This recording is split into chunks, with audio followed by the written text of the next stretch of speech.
ትግራይ ትገነጠላለች። የህወሓት አመራሮች ከ50 በላይ ቤቶች ወደሙ። የታክስ ቅጣት በግማሽ ቀነሰ። በቦምብ የህፃናት ህይወት አለፈ። የሊቢያው ኦላ ኢነርጂ የቶታል ኢነርጂስን ንብረቶች በሙሉ ጠቀለለ። ሰላም ጤና ይስጥልን። የተወደዳችሁና የተከበራችሁ የሀቅና ሳቅ ሚዲያ አድማጮቻችንና ተመልካቾቻችን የዕለቱን ወሳኝ መረጃ ይዘንላችሁ ቀርበናል። በወሳኝ መረጃ የዜና ዝግጅታችን የሀገር ውስጥና የውጭ መረጃዎችን ወደ እናንተ እናደርሳለን። ደሴ ከተማ በፈነዳ ቦምብ የአንድ ህፃን ህይወት አለፈ። ሌላኛው በከባድ ሁኔታ ቆሰለ። ትናንት ከሰዓት በኋላ 8 ሰዓት ገደማ በደሴ ከተማ ወሎ ዩኒቨርሲቲ ማዶ ጎረጃርሳ በተባለ አካባቢ ህፃናት መጫወቻ መስሏቸው የያዙት ቦምብ ፈንድቶ የአንድ የ6 ዓመት ህፃናት ህይወት አልፏል። የሟቹ ህፃን የቀብር ስነ ስርዓት የተፈጸመ ሲሆን በቦምብ ፍንዳታ ክፉኛ የቆሰለው ሌላኛው ህፃን ደግሞ በሆስፒታል በጽኑ ታማሚዎች ክፍል ውስጥ ይገኛል። የሰሜኑ ጦርነት ትቶት የሄደው ይህ አደገኛ ጠባሳ አሁንም በህፃናት ላይ አደጋ እያደረሰ በመሆኑ ወላጆችና ቤተሰቦቻቸው የልጆቻቸውን ውሎና መጫወቻ ቁሳቁስ በትጋት ሊከታተሉ እንደሚገባ መልእክት ተላልፏል።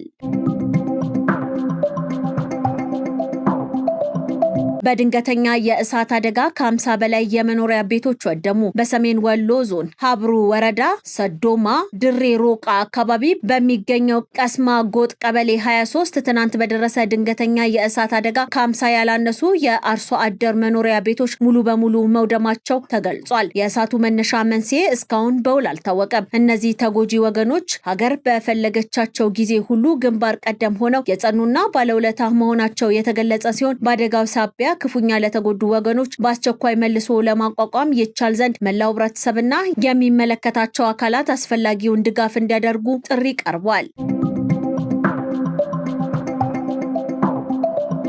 የራሳችንን እድል በራሳችን መወሰን ነው የምንፈልገው።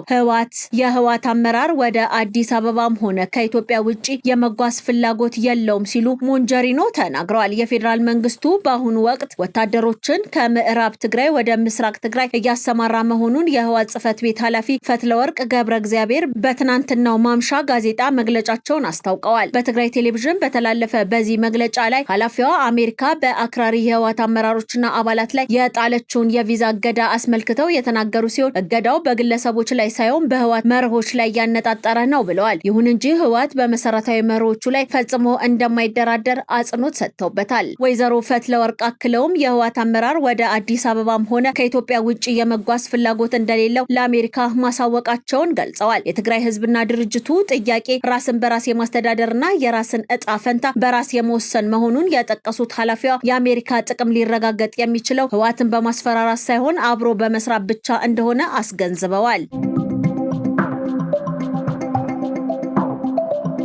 የታክስ ቅሬታ አጣሪው ተቀየረ። የታክስ ቅጣትም በግማሽ ቀንሷል። ሰኔ 23 ቀን 2018 ዓ.ም የህዝብ ተወካዮች ምክር ቤት የፌዴራል ታክስ አስተዳደር አዋጅ 980/2008 ላይ ጠቃሚ ማሻሻያዎችን አድርጎ በትናንትናው ዕለት አጽድቋል። ማሻሻያው በተለይም ለታክስ ከፋይ ተቋማት የፍትህ አድማሱን የሚያስፋፋና የቅጣት ጫናን የሚቀንስ ነው። በአዋጁ የተካተቱ ዋና ለውጦች የሚከተሉት ናቸው። ከዚህ ቀደም በታክስ ባለስልጣኑ በራሱ ይሰየም የነበረ የታክስ አስማሚ ከአሁን በኋላ በጠቅላይ ሚኒስትር ጽህፈት ቤት በሚሰየም ገለልተኛ የባለሙያዎች ቡድን ይተካል። ይህም የታክስ ክርክሮች ፍትሐዊና ገለልተኛ በሆነ መንገድ እንዲታዩ ያስችላል። ታክስ ከፋዮች በታክስ አወሳሰን ወቅት ያልቀረቡ ነገር ግን በኋላ ላይ የዕዳ መጠን ላይ ከፍተኛ ለውጥ ሊያመጡ የሚችሉ ማስረጃዎችን ሲያቀርቡ ይጠበቅባቸው የነበረ 20% ቅጣት በግማሽ ቀንሶ ወደ 10% ዝቅ እንዲል ተደርጓል። የታክስ ህግን በመተላለፍ ወንጀል የሚፈጸሙ ድርጅቶች ላይ ጠንካራ እርምጃ ለመውሰድ የሚያስችል ድንጋጌ ተካቷል። በዚህም መሰረት ወንጀሉ በተፈጸመበት ወቅት በስልጣን ላይ የነበሩ የድርጅት ስራ አስኪያጆች ወይም የፋይናንስ ኃላፊዎች ለወንጀሉ በግል ተጠያቂ እንደሚሆኑ ህጉ በግልጽ አስቀምጧል። ይህ ማሻሻያ የታክስ አስተዳደርን ይበልጥ ግልጽ፣ ፍትሐዊና ተጠያቂነት ያለው ለማድረግ ያለመ እንደሆነም ተገልጿል። የአፋር ክልል ፖሊስ ኮሚሽን ከሰል የጫነ በመምሰል ከስር በጄሪካን ነዳጅ ደብቆ ለማለፍ የሞከረን ተሽከርካሪ ከአሽከርካሪው ጋር በቁጥጥር ስር መዋሉን ገልጿል። ፖሊስ ሰሞኑን በህገወጥ የነዳጅ ዝውውር ላይ እየወሰደ ያለው የማያዳግም እርምጃ የሚበረታታና የሚደገፍ ተግባር በመሆኑ ሊመሰገን ይገባል። የማዲያ ውስጥ ቅሸባም መላ ሊባል እንደሚገባ ነዋሪዎች ገልጸዋል።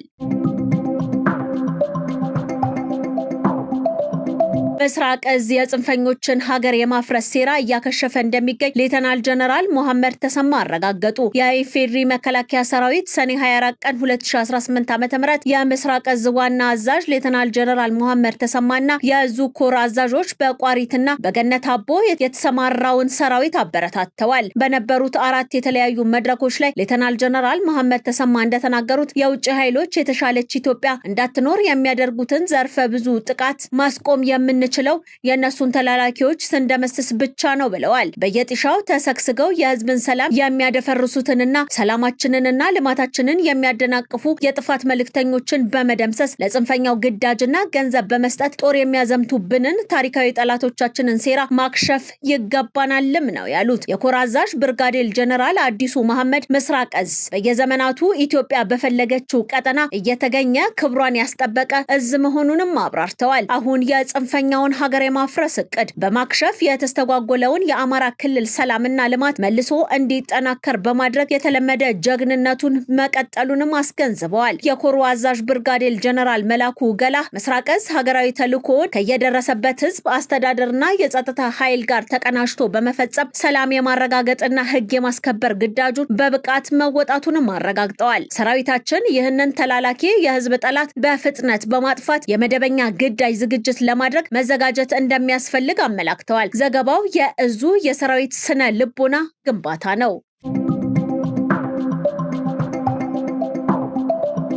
የሊቢያው ኦላ ኢነርጂ የቶታል ኢነርጂስን የኢትዮጵያ ንብረቶች በሙሉ ጠቀለለ። የሊቢያው ኦላ ኢነርጂ ግሩፕ በኢትዮጵያ የሚገኙትን የፈረንሳዩን ቶታል ኢነርጂስ ንብረቶች በሙሉ ለመጠቅለል የሚያስችለውን የግዢ ስምምነት በፓሪስ ተፈራረመ። ይህ ስምምነት ኦላ ኢነርጂ በኢትዮጵያ የነዳጅ ማከፋፈያ ገበያ ውስጥ ትልቅ የውጭ ኩባንያ ያደርገዋል። ይህ ግዙፍ የአክሲዮን ግዢ በኢትዮጵያ የሚገኙ ወደ 120 የነዳጅ ማደያዎችን የ13000 ሜትር ኩብ አቅም ያለው የነዳጅ ማከማቻ ተርሚናልና ተያያዥ የንግድ እንቅስቃሴዎችን ያጠቃልላል። በስምምነቱ ላይ የሊቢያ ዘይትና ጋዝ ሚኒስተር ከሊፋ አብዱል ሳዲቅ እና የቶታል ኢነርጂ ዋና ስራ አስፈጻሚ ፓትሪክ ፑያን ጨምሮ የሁለቱ ወገኖች ከፍተኛ አመራሮች ተገኝተዋል። ግዢው ሊቢያ በአፍሪካ አህጉር ያላትን የኢኮኖሚ ተጽዕኖና የውጭ ኢንቨስትመንት ለማስፋፋት የምታደርገውን ጥረት የሚያጠናክር መሆኑ ተገልጿል። የተከበራችሁና የተወደዳችሁ የሀቅና ሳቅ ሚዲያ አድማጮቻችንና ተመልካቾቻችን የዕለቱ ወሳኝ መረጃ የዜና ዝግጅታችን የተከታተላችሁትን ይመስል ነበረ። ቀሪ የሀቅና ሳቅ ሚዲያ ዝግጅቶቻችን እንደቀጠሉ ናቸው። መልካም ጊዜ ይሁንላችሁ።